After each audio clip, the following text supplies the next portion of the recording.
What's up? It's your boy Carcino here, and this is the truth behind the beef with Camron and Jim Jones. Now, they hustlers from Harlem. You know, Dipset and all that stuff. Before they even had the name Dipset, Jim Jones was nobody's rapper. Jimmy was a hustler, and that's what he did. He hustled and did what he did. You know, he loved starting stuff, kicking stuff off, creating stuff that ain't there. Now, once, Cam started to blow and they decided to put a microphone on Jimmy and let Jim Jones rap and put Jimmy out on a couple of songs. Like, we gonna put out a Jim Jones album. And he started getting videos and cameras in his face. He started to change. Jimmy became like a celebrity in his own mind. It's like he hood known. He ain't at the level of like being on Leno or something like that on one of them talk shows. But he's being written about in magazines. You know what I'm saying? So he's kind of feeling himself a bit. Now he one of them dudes in the club he used to be making fun of. I'm one of them corny cats that's up there hanging around with them goofies. Them lame goofies.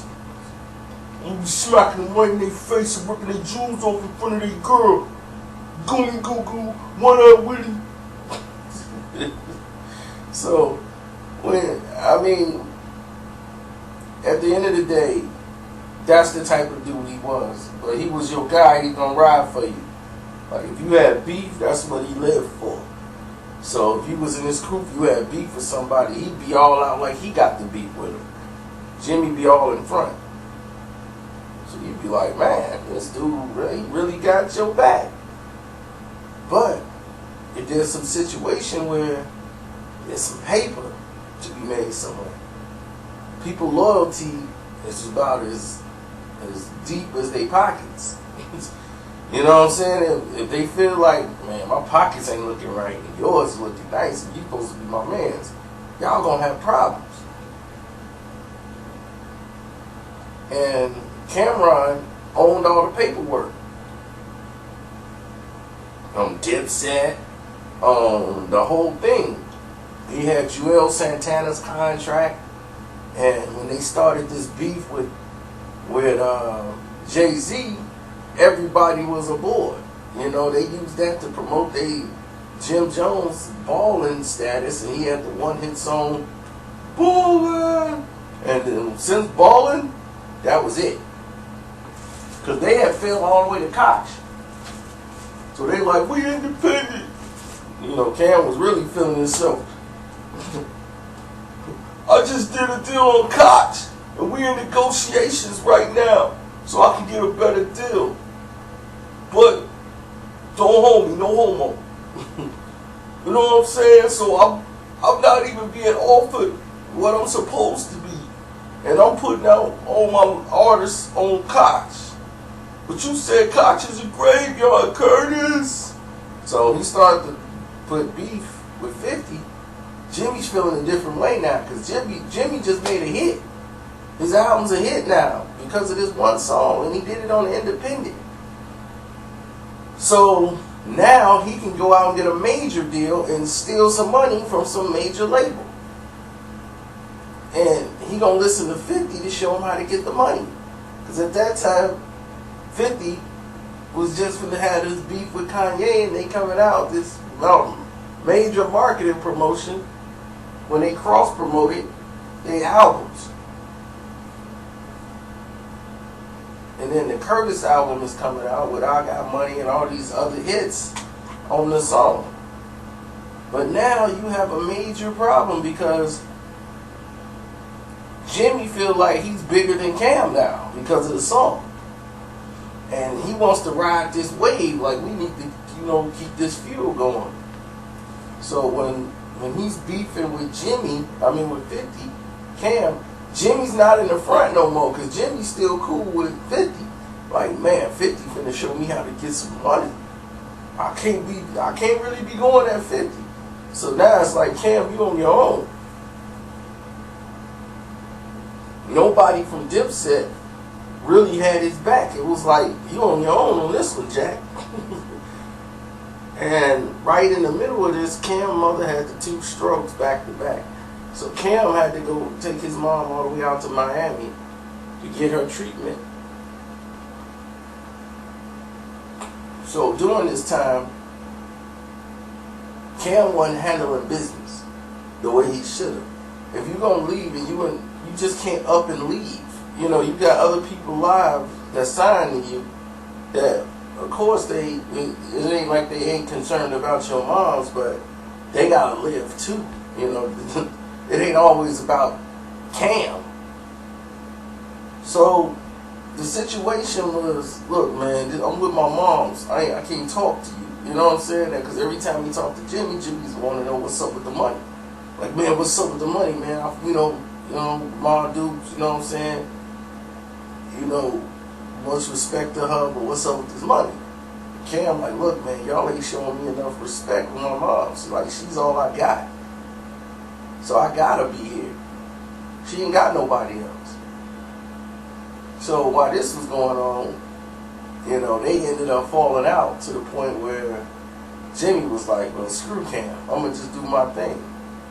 And while he out there grinding and doing his thing and putting out his record, it's like, forget Cam on his own thing. You know, and Jules Santana, he's getting mad because he want to get on too. And he's like, man, this dude got my contract a mess. He got my contract and he ain't responding to emails. Def Jam has been trying to reach him. So Jules is getting mad because he ain't answering nobody's phone call.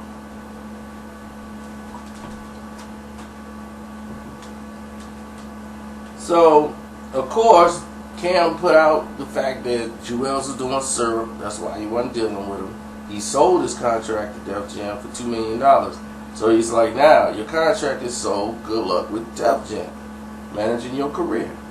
He was like, I was holding you back because they weren't giving you what you deserved. Like, I was in contact with Def Jam. I was still handling business. I was just here handling business. But y'all thought I wasn't because they probably was telling y'all, like, man, Cam's screwing y'all. We had this set up, we had that set up, and he turned it down. But you ain't know what they was offering you. And he was like, they had the money to pay you more. And I was just doing my job of trying to get y'all more. But, you know what? Y'all want to do it that way? Go. So that's how it basically started. Then 3 years later, they all patched things up. Everybody's back good. Then they go at it with Jay-Z. 2015. They go out to Jay-Z again. And that goes nowhere during the Dipset reunion. Jay-Z owns too much in New York for you to come out dissing Jay-Z. You should have just came out being Dipset without dissing Jay-Z. But when you try dissing as your comeback, this is what happens. Now, all of a sudden, you have Jimmy doing this reality show stuff. You know, Jimmy's in a whole new bracket. He ain't in the rap bracket no more. He's in I'm the reality show star. People know me and my wife from the show. So he's a whole different Jimmy. Now he the tough stuff guy who loves to be on Instagram. Now he loves the gram and putting cameras in people's faces. And smacking dudes up and stuff on the camera and causing drama and being involved in it. So, right away, you know, things started to go left because Cam didn't want to do certain things Jimmy wanted to do when it came to the reality show. And they were going to pay some big money about it. So Jimmy felt a certain way about it. He was already hot about that. Then come the fact Jim Jones put out a statement about Camron when he posted Mendence's the former guy, I think, I don't know if he was on the Love and Hip Hop show or not, but him and Jimmy got beef because Jimmy said, oh, he's a snitch. And Camron's up there supporting him. He was like, man, you rolling with a snitch? Like, man. You know, like, and he was basically defending himself over that. Like I don't just be on the internet all day. You know, like I actually do my homework on people. I don't just go off whatever they say on the blogs. But because of their relationship or friendship or whatever between Mendences and Camron, Jim Jones feel a certain way. So that's why the public really didn't understand what was going on until April, when they saw just that random thing talking about Cam from Jim Jones talking about this dude is really D'Angelo Russell. Like, watch his phone, he be taping dudes. And then Cam put out, nah, far from that, my nigga. Me and Freaky Zeke know what we doing. You just keep watching. He was like, and Cam was like, I just thought about it. How you know what's going on my page? I blocked you. Fake page. Shaking my head. And everybody was, whoa, what's going on? Why they beefing? They still beefing over that situation with Mendences. But they always do this, you know. When the Pledge of Allegiance flopped, they end up going left again. So that's basically it. You know, they'll be cool again, and then their things will fall apart again. You know, it's the saga of Jim Jones and Camron and the people you hang with. Sometimes you grow and people don't grow with you. They still the same dude they was in 07, 08, and 06. All the immature stuff they used to do, they still do it and be like, ha ha, man, yeah. And then it ain't funny no more. And I was like, dude, we grown. Throwing rocks at Mr. Willoughby house and running, and we used to laugh when he come out. That stuff don't fly no more.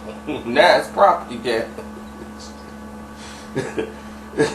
You know, it's like you gotta curb who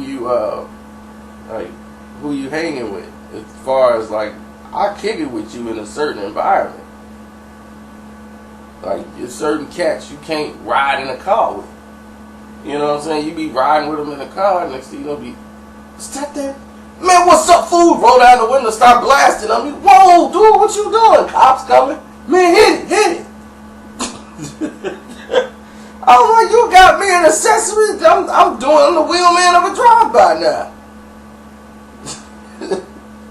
I mean, this is what happens. If you hang out with live dudes, it can go like that. So you gotta know not to have these type of dudes in the car at certain times. You're like, look, I can't let you ride with me. You're a live wire. Something can go down at any moment. It's your boy Carcino. I'm out.